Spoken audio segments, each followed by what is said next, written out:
Hi everyone, so today's video is me demonstrating passive range of motion of the limbs.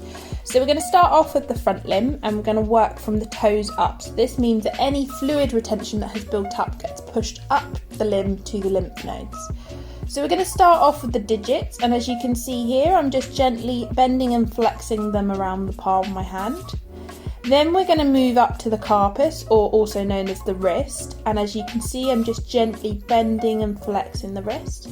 You'll also notice that I've put 2 fingers around the back of the stopper pad. This is to prevent any hyperflexion of that joint.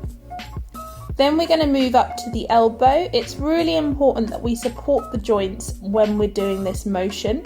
So you can see my left hand here is cupped around the elbow joint and my right hand is the one that's pushing up the leg. It's also really important that we do these movements very slowly and take our time, and if the dog shows any sign of resistance, that we just stop, hold the motion, and before carrying on once the dog relaxes again. So you'll notice we're doing 5 passes of each of the joints, and this is a really good starting number, but please follow whatever your physiotherapist has advised. Now we're going to move over to the shoulder. So I'm going to take my right hand and cup around the shoulder joint and gently push the limb up, and then gently push the limb forward. Push the limb up,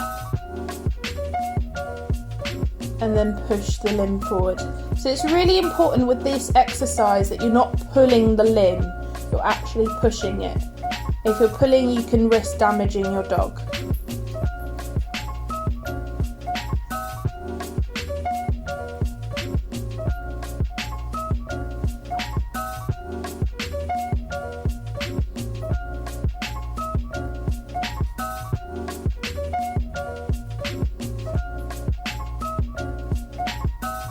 Perfect. Now we're going to be moving on to the hind limb. So again, we're going to be starting at the bottom of the limb and starting with flexing and bending those toes or digits. You'll also notice when I'm doing these exercises, I'm always stabilising the joints, and this is to prevent any injury. So now working on the hock joint or tarsus joint here. Then moving up to the stifle or knee joint. So it's really important with the stifle that we cup around the stifle to support it. And if you notice just there, the dog showed a slight bit of resistance. So I just stopped, held the limb, and then gently moved forward once the dog relaxed.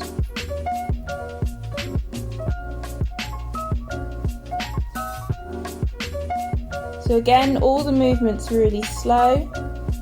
And at all times I'm supporting the joints as I move them.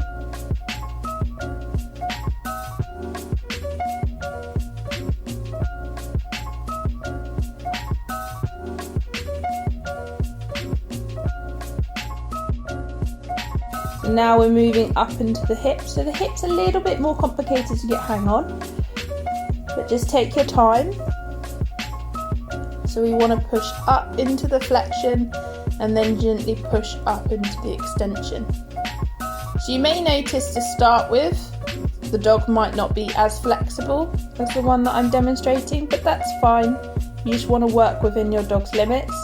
It's really important that you don't push the dog beyond what the dog is comfortable.